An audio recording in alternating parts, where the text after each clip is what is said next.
And we've got an awesome guest speaker. We've got Mr. John Fitzgerald on the call today, and he is going to talk about an exciting topic, particularly for a lot of the new producers out there looking to get that business built up in a very profitable manner. John Fitzgerald is a regional director with us out on the West Coast. I've been working with John for at least 5-6 years now, and always love the conversations, love the relationship that John and I have had. But as you see him and his agency continue to push and they're growing, John has been doing insurance for quite some time. Started in the mortgage protection market.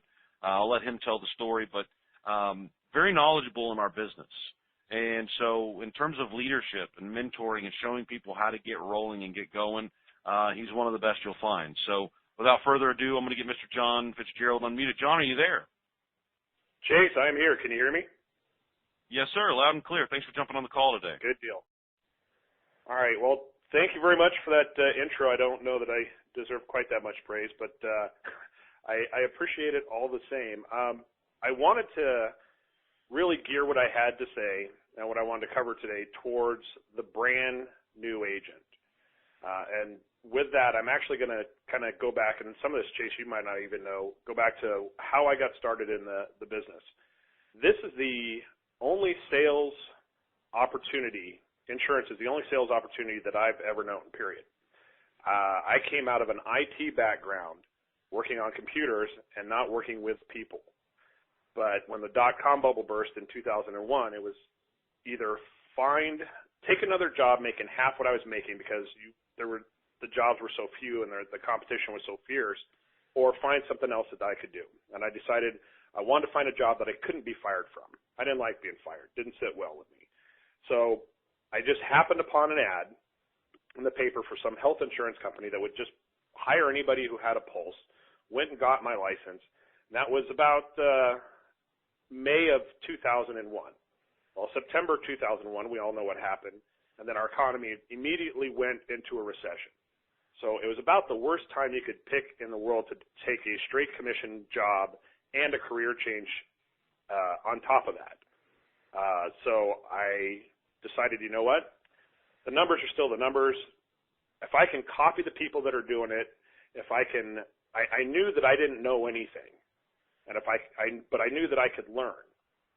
And I knew that, according to one of my mentors, he always told me, you're not so special that the law of averages doesn't apply to you. So if I could put in the numbers and I could copy the people that were doing it, and I could be humble and teachable, I could at least make it work. Because I had a wife, I had kids, I had to make money.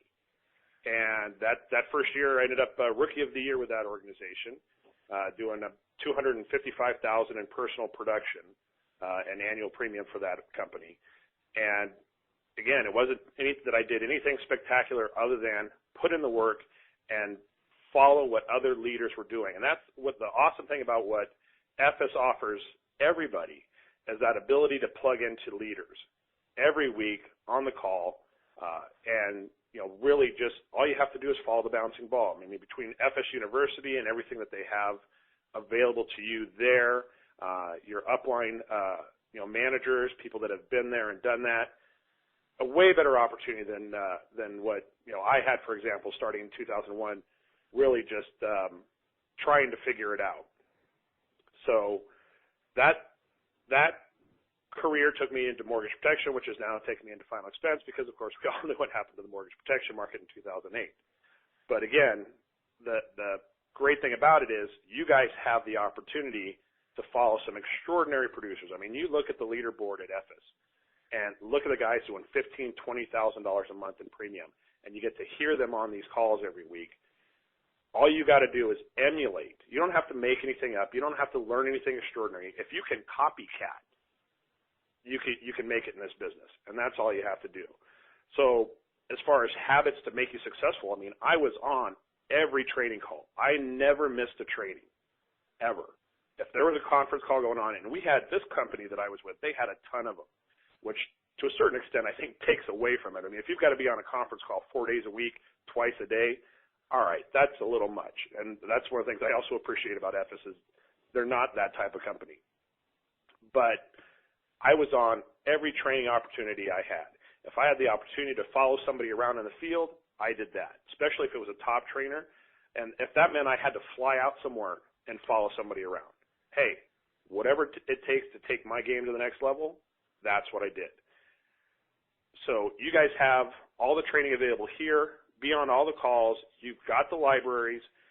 Take the time. If you've got a question, call in and talk to Matt or talk to Chase and pick their brains, or talk to, more importantly, your upline manager and pick his brain as well. Here's something I've run into in the field. How would you handle this? Have you seen this before? What would you do? Take the time to talk to the people above you that have your success, your best interest as part of their business plan. So those are the people you need to be putting stock into. And the worst thing from a manager standpoint, what I always hate to see is when a new producer comes on, you get them contracted, they're excited, they order the first batch of leads, and then you never hear from them. And having been out in the field, I know that's because you're frustrated. You went out there and your first handful of appointments didn't go as well as you thought they should, and you're starting to question, can I do this? Should I do this? Is this something I really want to do? The answer to all those questions should be yes. You can do this. This is something you should want to do because this is a phenomenal business opportunity where you get to be your own boss. And again, you can't ever be fired. So if you run into that, if you're a brand new agent and you've done that where you've run your first couple of appointments and something's not happening, or you're running into something consistently in the field that you're having trouble with, take the time to talk to your upline manager. Ask him what he's run into before, because we've all seen it. We've all been there, done that. I mean, you've got between your managers and the guys at FS decades of experience in this business. Whatever you're seeing in the field that you're having trouble with, somebody else has seen it and has a solution for you. So take the time to talk to your upline manager and let them know what you're struggling with.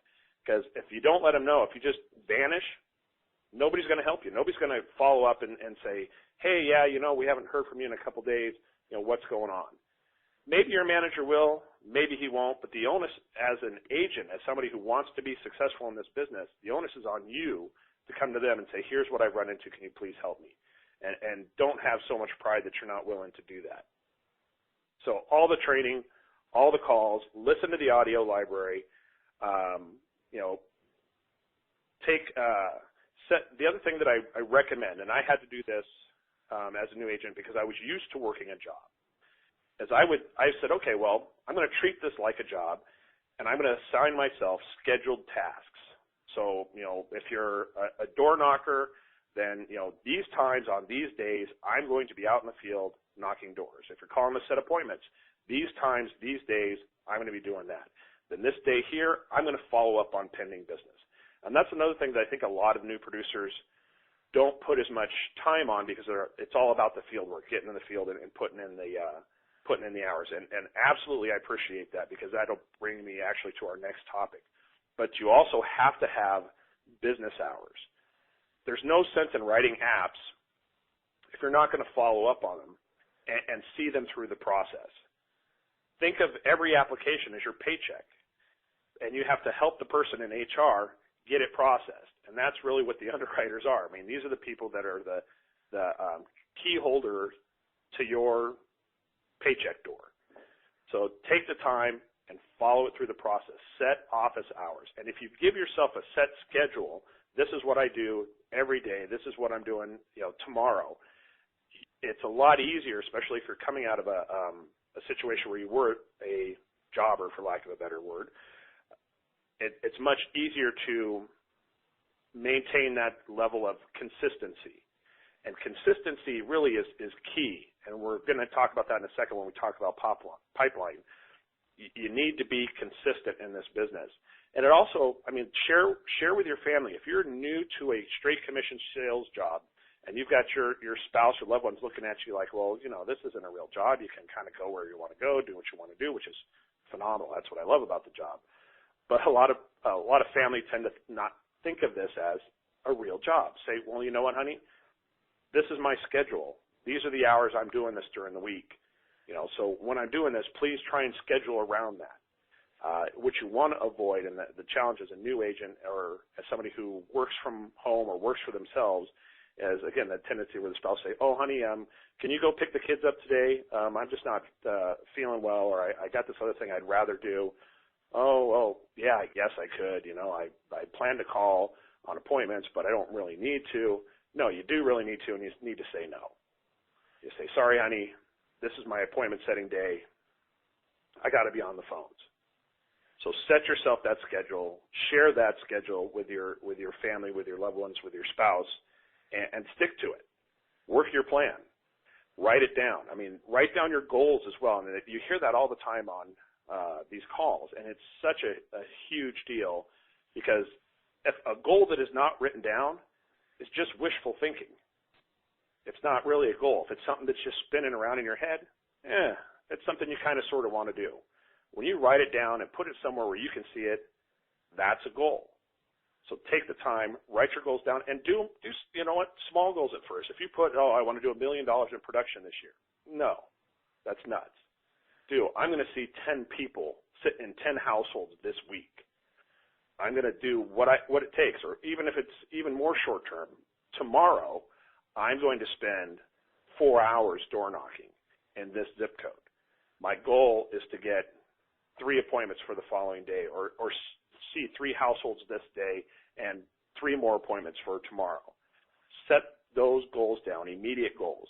And then you can look at, okay, well, then if I do that, then I know I want to see 10 people a week, and I can maintain that. Because the great thing about this business is it is a numbers game. And once you know your numbers, everything's scalable from there. If you know how long it takes you to set 3 appointments for the following day, or see 3 people today on average, then you can say, okay, well, and based on that, I'm closing 1 out of those, and based on that, my annual premium is $600 per sale on average. So this is how much I need to do if I look at the numbers to make $10,000 a month in premium or in income. So once you know the numbers, regardless of, even if you're not the greatest salesperson ever, and your numbers are below average, as long as they're profitable numbers, the only thing you got to do from there is scale up. And trust me, you're going to get better at what you do the more you do it. So set that schedule, put it in stone, make sure your family's aware of it, stick to it, and look at your numbers and write down your goals. Analyze your business. Be a student of your own business. So with that, I wanted to actually talk about, my main topic here was pipeline. And this is something that I see where so many new agents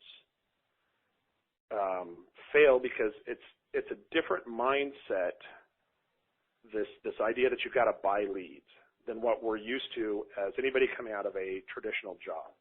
It's one of those situations where you take you're not used to, as a jobber, having to purchase anything towards making money. And so we kind of look at this and we go, okay, well, I'm going to go ahead and buy my first batch of leads.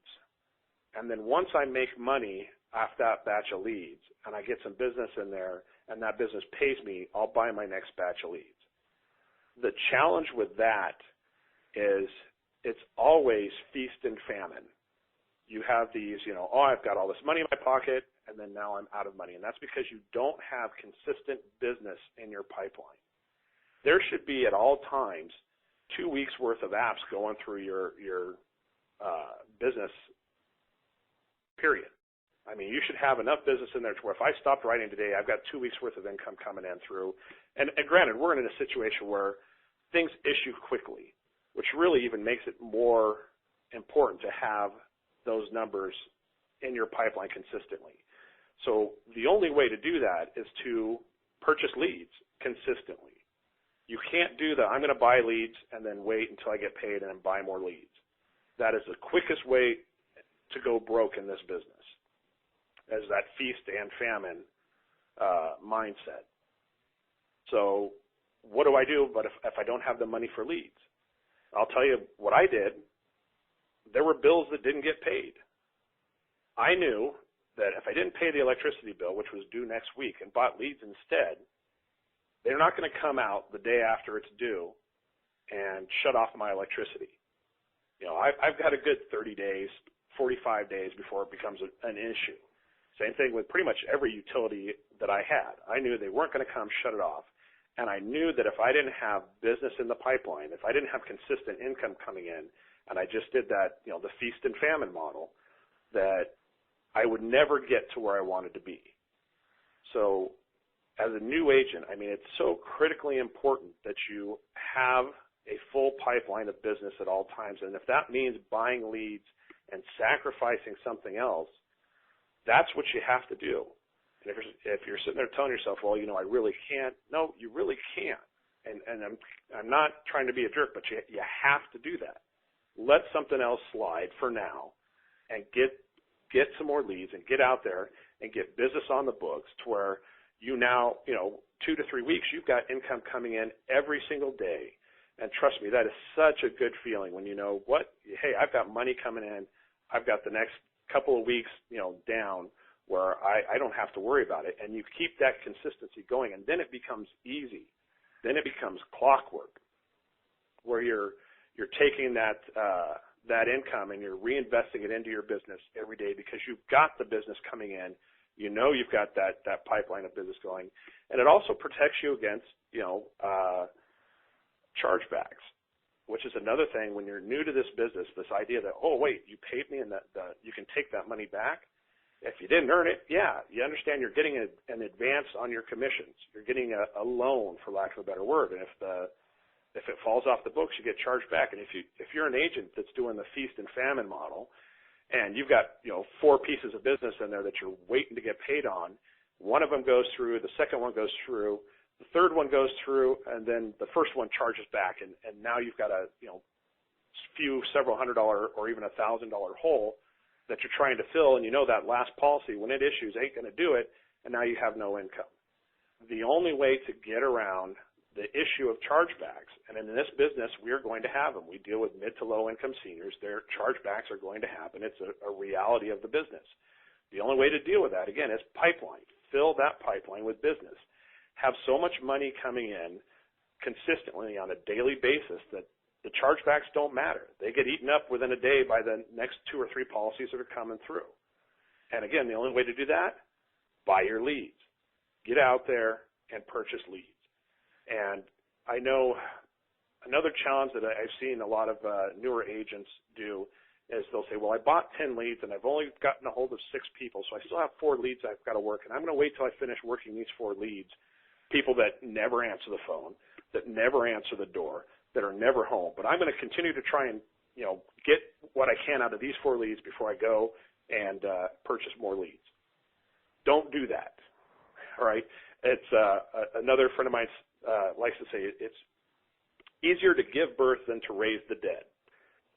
Buy more leads, work the ones, because in any batch of leads you get, there's going to be, 3, 4, 5 laydowns. The ones that are easy to see, you book those appointments, they're a piece of cake. And then you're going to have your medium level leads that might be a little more challenging. And then you've got your handful of leads that are non-starters. Ignore those leads. When I was, when I had to set my appointments for the week, and I'd buy my leads, and I'd stick them on the top of my pile of leads. And I would go as deep as I needed to go into that pile of leads to get the business that I wanted. And eventually I had this, the bottom half of this stack of leads, because I bought new leads every single week. Bottom half of this stack of leads are people they're probably never going to get called by me again. But I didn't have to worry about it because I knew I was going to get new leads next week. And in those new leads, I'd have my laydowns and I have my medium levels. And the other ones that never answer the phone end up at the bottom of the pile.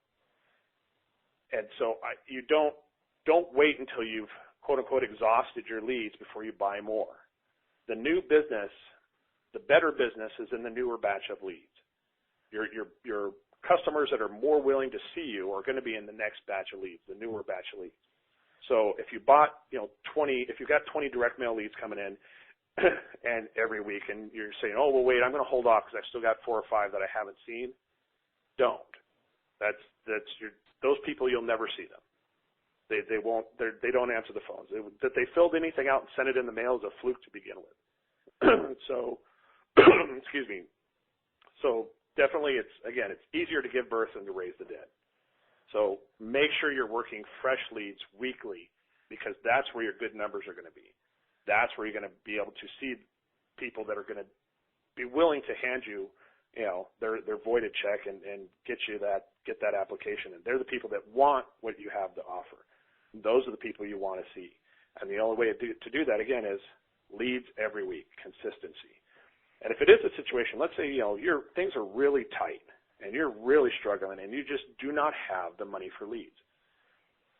And I've been there. I mean, when we transitioned from, when the marketplace transitioned from out of the mortgage protection heyday, I mean, things were tight. And sometimes if you got to pick up some extra work here and there to cover your lead costs, that's what you got to do. You guys are lucky in this day and age. I mean, if you want to make a few extra bucks, shoot, go out there and sign up for Uber or something, and you can work at your leisure and bring in money for leads. But understand that I always had the focus, even the times where I've had to look at other opportunities to supplement my income when times were tough when I first got started in this business. I always knew that this is where I wanted to be. This is the industry and the business that I wanted, because it afforded me the lifestyle that I wanted, which is, again, you can't be fired. You make your own schedule. You are your own boss. I mean, you're the owner of your own business that makes $100,000 a year. You know how many people will work at things like, I've got a friend of mine that owns a pack and ship franchise, and he doesn't make as much money as we can make in this business, and he puts in 10-hour days, 5 days a week, and then another 8 hours on Saturday. And then if there's something else that needs to happen, he'll come into the office on Sundays. He can't afford to take the time off. He has to be there to run the business. We don't have that problem. I mean, this is a great lifestyle. We have the time. We can take the time to work around the things we want to do in life. And that's what's so phenomenal about this business. And we can make, executive level income. You just have to keep your eye on the prize. And again, stick with that schedule, look at your numbers, write down your goals, keep a consistent pipeline full of business. And the way to do that is have new leads every week. If you're thinking that you're so special that the law of averages don't apply to you, that those numbers don't apply to you, you're mistaken. And you'll find that in this business. If you don't take the time to invest in your business, it will fail. It's just, that's the reality of it. So take the time, and if something has to be put aside for now, put it aside. Explain to your spouse, this is what we got to do to make it. And again, the veterans, if you listen to the guys that you hear on these calls, they all know this. I can guarantee you all of them, in fact, you've heard some of it, have sacrificed different things in order to keep their business going. In order to refund their business, other things have had to wait. And that's the business we're in. But once you cross that threshold, man, to where you've got consistent leads coming in, you've got a pipeline full of pending applications with your carriers, and you've got a lot of business flowing through your system, and that's really what it is having a system. It's a great lifestyle, and the weight off your shoulders financially is a breath of fresh air to be able to sit there and just go, hey, you know what? I'm going to get paid tomorrow, and I'm going to get paid the day after tomorrow, and I'm going to get paid the day after that. And as long as I keep doing what I'm doing, I'm going to get paid every day going forward to the tune of $100,000 a year. And you want to have a happy spouse, man. Take care of all the bills and take her on one of the trips with the carriers. I mean, you want to impress them. You want them to think that you hung the moon. That's the way to do it. So that's pretty much all I had, Chase. I hope that was good enough for you. No, it was fantastic, and I appreciate you jumping on, John. I want to reiterate a couple of key points that you made, particularly for all of the new producers that are on the call. It's not a matter of how you get in. It's just a matter of getting into this business. And it's not getting into the business isn't signing up for a couple of carriers and picking up some contracts. It's really going through what the proven producers have gone through, those experiences that strengthen you, as John was mentioning, that will make you better down the road. And if I were to unmute some of our top producers' lines right now that are on the call, they could tell you about those things that John was touching on. there are going to be tough times in this business, much like in any business. Not in a job. Jobs are pretty much just that. It's a job. But when you make the decision and you take that leap of faith to be a business owner and be an entrepreneur, understand and have the full focus that there are going to be tough times like John talked about. But also referencing what John mentioned is you can ride that wave of the good and the bad. And if you do what you need to do on a consistent basis with a plan, like he mentioned, the bad are never going to be as bad as they seem. And you'll be able to ride that wave and find consistency. If you take a day off, I'm not saying one day a week, but I mean when you're on fire, you're doing great, you're making sale after sale, and you just can't be told no, and you're closing everything. When you make that decision to shut the day off early, that can be a difference maker of what happens a week later when you have a really bad, slow week. Well, that momentum and that cash flow, that business that you built up the week prior in that one day, maybe 3 days, maybe the whole week, can make a difference. So you don't want to let your foot off the gas. You always want to have pedal to the metal, do your thing. When you're out there to work, you work. And you've heard other top producers talk about that. And I thought that was a really big point that you mentioned, John, was understand that there's going to be ebbs and flows in this business. But how you prepare, how you sort out and align your business and really detail it out, that's going to be a difference maker of not just whether you succeed or not, but also the level of success that you find. I can tell you, having the pleasure of working with a lot of the top producers, they're meticulous with what they do and how they do it. So, as they say, well, as long as you're willing to work, you can be successful. Having the attribute of being able to get up, be motivated, and go see people, knock on doors, make the calls, that's a big part of it. But raising the stakes, raising the game, and saying, hey, I know I'm going to go out there and I'm going to hustle. I know I'm going to go out and knock on doors. I'm going to put the time in that's necessary. You can't just show up at the gym and start packing on muscle. You've got to put in the work. You've got to have a plan. You've got to have structure. So I appreciate you jumping on, John. It was an awesome job, and I really, really do appreciate you jumping on. And everybody on the call, if you're new or whether you've been doing it a long time, if you have any questions, any comments that you want to throw out there, or you need any help with anything today, feel free to give Matt or myself a call here at the home office. We'll be here all day, every day, and we hope you guys have an absolutely fantastic day. Thanks for jumping on the call, and we'll see you guys on the next Plug and Learn next Tuesday, and then we'll also see you on the Friday Roundtable call.